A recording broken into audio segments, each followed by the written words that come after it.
Hello everyone, ನಮ್ಮ ಅಡುಗೆ ನಿಮ್ಮ ರುಚಿಗೆ ಸ್ವಾಗತ. ಇವತ್ತು ನಾವು ರುಚಿಕರವಾಗಿರುವಂತಹ ಒಂದು ಪುದೀನಾ ಪಲಾವ್ ಮಾಡುವ ವಿಧಾನವನ್ನು ನೋಡೋಣ. ಇದನ್ನು ನೀವು ಬೆಳಗಿನ ಬ್ರೇಕ್ಫಾಸ್ಟ್ಗೆ ಕೂಡ ಮಾಡ್ಕೋಬಹುದು, ಹಾಗೆಯೇ ಲಂಚ್ ಬಾಕ್ಸ್ಗೆ ಕೂಡ ಮಾಡ್ಕೋಬಹುದು. ತುಂಬಾ ಬೇಗ ಆಗುತ್ತೆ. ಬನ್ನಿ ಹಾಗಾದರೆ ಇದನ್ನು ಮಾಡುವ ವಿಧಾನ ಹೇಗೆ ಅಂತ ನೋಡೋಣ. ಅದಕ್ಕಿಂತ ಮುಂಚೆ ನೀವಿನ್ನು ನಮ್ಮ ಚಾನಲ್ಗೆ ಸಬ್ಸ್ಕ್ರೈಬ್ ಆಗಲಿಲ್ಲ ಅಂದರೆ ದಯವಿಟ್ಟು ಸಬ್ಸ್ಕ್ರೈಬ್ ಮಾಡ್ಕೊಳ್ಳಿ. ಪಕ್ಕದಲ್ಲಿರೋ ನೋಟಿಫಿಕೇಷನ್ ಬೆಲ್ ಕೂಡ ಕ್ಲಿಕ್ ಮಾಡ್ಕೊಳ್ಳಿ. ಈಗ ಮೊದಲಿಗೆ 1 ಕಪ್ನಷ್ಟು ಸೋನಾ ಮಸೂರಿ ಅಕ್ಕಿಯನ್ನು ಒಂದು ಪಾತ್ರೆಗೆ ಹಾಕಿಬಿಟ್ಟು ಅದಕ್ಕೆ ನೀರು ಹಾಕಿ ಅದನ್ನು ಚೆನ್ನಾಗಿ ತೊಳೆದು ನಂತರ ಅದಕ್ಕೆ ಇನ್ನು ಸ್ವಲ್ಪ ನೀರು ಹಾಕಿ ಅದನ್ನು ಒಂದು 15ರಿಂದ 20 ನಿಮಿಷ ನೆನೆಯಲಿಕ್ಕೆ ಬಿಡಿ. ಇದಕ್ಕೆ ಒಂದು ಮಸಾಲೆ ರೆಡಿ ಮಾಡ್ಕೊಳ್ಳೋಣ. ಹಾಗಾಗಿ ಸಣ್ಣ ಮಿಕ್ಸಿ ಜಾರಿಗೆ 1 ಕಪ್ನಷ್ಟು ಪುದೀನಾ ಸೊಪ್ಪು ಹಾಕ್ತಾ ಇದ್ದೀನಿ, ಅರ್ಧ ಕಪ್ನಷ್ಟು ಕೊತ್ತಂಬರಿ ಸೊಪ್ಪು ಹಾಕ್ತಾ ಇದ್ದೀನಿ, 4 ಹಸಿಮೆಣಸು, 1 ಇಂಚು ಗಾತ್ರದಷ್ಟು ಶುಂಠಿ, ಒಂದು 7-8 ಎಸಳು ಬೆಳ್ಳುಳ್ಳಿಯನ್ನು ಹಾಕ್ತಾ ಇದ್ದೀನಿ. ಆಮೇಲೆ ಇದಕ್ಕೆ ಸ್ವಲ್ಪ ನೀರು ಹಾಕಿ ನುಣ್ಣಗೆ ಪೇಸ್ಟ್ ಮಾಡ್ಕೊಳ್ಳಿ. ನೋಡಿ, ಈ ರೀತಿ ಪೇಸ್ಟ್ ಮಾಡಿ ಇಟ್ಕೊಂಡಿದ್ದೀನಿ. ಈಗ ಒಂದು ಕುಕ್ಕರನ್ನು ಒಲೆ ಮೇಲಿಟ್ಟು ಅದರಲ್ಲಿ ಒಂದು 3 ಟೇಬಲ್ ಸ್ಪೂನ್ನಷ್ಟು ಎಣ್ಣೆ ಹಾಕ್ತಾ ಇದ್ದೀನಿ. ನಂತರ 1 ಸ್ಪೂನ್ನಷ್ಟು ತುಪ್ಪ ಹಾಕ್ತಾ ಇದ್ದೀನಿ.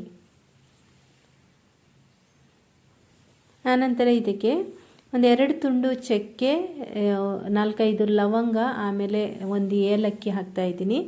ಬೇಕಾದರೆ ಇನ್ನು ಬೇರೆ ಗರಂ ಮಸಾಲ ಕೂಡ ನೀವು ಹಾಕೋಬಹುದು.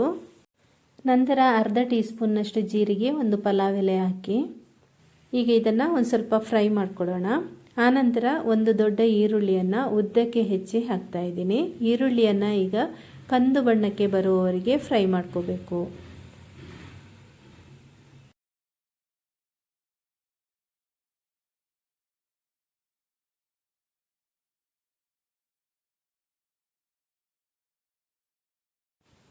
ಈರುಳ್ಳಿ ಈ ರೀತಿ ಚೆನ್ನಾಗಿ ಕಂದು ಬಣ್ಣಕ್ಕೆ ಫ್ರೈ ಮಾಡ್ಕೊಂಡಾದ್ಮೇಲೆ ಅರ್ಧ ಕಪ್ನಷ್ಟು ನೆನೆಸಿರುವಂತಹ ಬಟಾಣಿ ಕಾಳನ್ನು ಹಾಕ್ತಾ ಇದ್ದೀನಿ. ಈ ಬಟಾಣಿ ಕಾಳನ್ನು ಸುಮಾರು ಒಂದು 6 ಗಂಟೆಗಳ ಕಾಲ ಚೆನ್ನಾಗಿ ನೆನೆಸಿರಬೇಕು.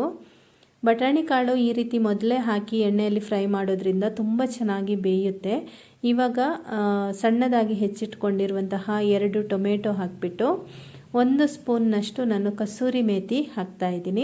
ಕಸೂರಿ ಮೇಥಿಯನ್ನು ಸ್ವಲ್ಪ ನೀರಿನಲ್ಲಿ ನೆನೆಸಿಟ್ಟು ನಂತರ ಅದನ್ನು ಹಾಕೋಬೇಕು. ಹಾಕಿಬಿಟ್ಟು ಚೆನ್ನಾಗಿ ಇದನ್ನು ಫ್ರೈ ಮಾಡ್ಕೊಳ್ಳೋಣ. ಈ ಟೊಮೆಟೊ ಚೆನ್ನಾಗಿ ಇದರಲ್ಲಿ ಮೆತ್ತಗಾಗಬೇಕು.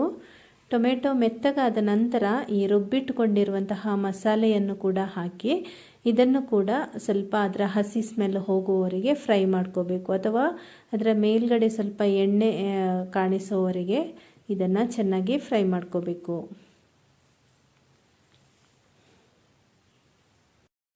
ಈರುಳ್ಳಿ, ಟೊಮೆಟೊ, ಮಸಾಲೆ ಎಲ್ಲ ಚೆನ್ನಾಗಿ ಫ್ರೈ ಆಗಿ ಘಮ್ ಅಂತಿರುವಾಗ ಈಗ ನೆನೆಸಿರುವಂತಹ ಅಕ್ಕಿಯನ್ನು ನೀರು ಬಸಿದು ಹಾಕ್ತಾ ಇದ್ದೀನಿ. ಹಾಕಿಬಿಟ್ಟು ಚೆನ್ನಾಗಿ 1 ನಿಮಿಷ ಇದನ್ನು ಮಿಕ್ಸ್ ಮಾಡ್ಕೊಳ್ಳೋಣ ಮಸಾಲೆಯಲ್ಲಿ. ನಂತರ ಇದಕ್ಕೆ ಬೇಕಾಗುವಷ್ಟು ನೀರು ಸೇರಿಸ್ಕೊಳ್ಳೋಣ. 1 ಕಪ್ನಷ್ಟು ಅಕ್ಕಿಗೆ 2 ಕಪ್ನಷ್ಟು ಇಲ್ಲಿ ನೀರು ಹಾಕ್ತಾ ಇದ್ದೀನಿ. ನೀವು ಬಿಸಿ ನೀರನ್ನು ಕೂಡ ಸೇರಿಸ್ಕೋಬಹುದು. ನಂತರ ರುಚಿಗೆ ತಕ್ಕಷ್ಟು ಉಪ್ಪು, 1/4 ಟೀ ಚಮಚದಷ್ಟು ಉಪ್ಪು ಹಾಕ್ತಾ ಇದ್ದೀನಿ. 1 ಸ್ಪೂನ್ನಷ್ಟು ತುಪ್ಪ ಹಾಕ್ತಾ ಇದ್ದೀನಿ. ಇವಿಷ್ಟನ್ನು ಹಾಕಿಬಿಟ್ಟು ಚೆನ್ನಾಗಿ ಮಿಕ್ಸ್ ಮಾಡಿ ಉಪ್ಪಿನ ರುಚಿ ಕೂಡ ನೋಡ್ಕೊಳ್ಳಿ. ನಂತರ ಒಂದು ಕುದಿಸ್ಕೊಂಡು ಆನಂತರ ಮುಚ್ಚಳ ಮುಚ್ಚಿಟ್ಟು ಇದನ್ನು 2 ವಿಷಲ್ ಬರುವಂತೆ ಬೇಯಿಸ್ಕೋಬೇಕು.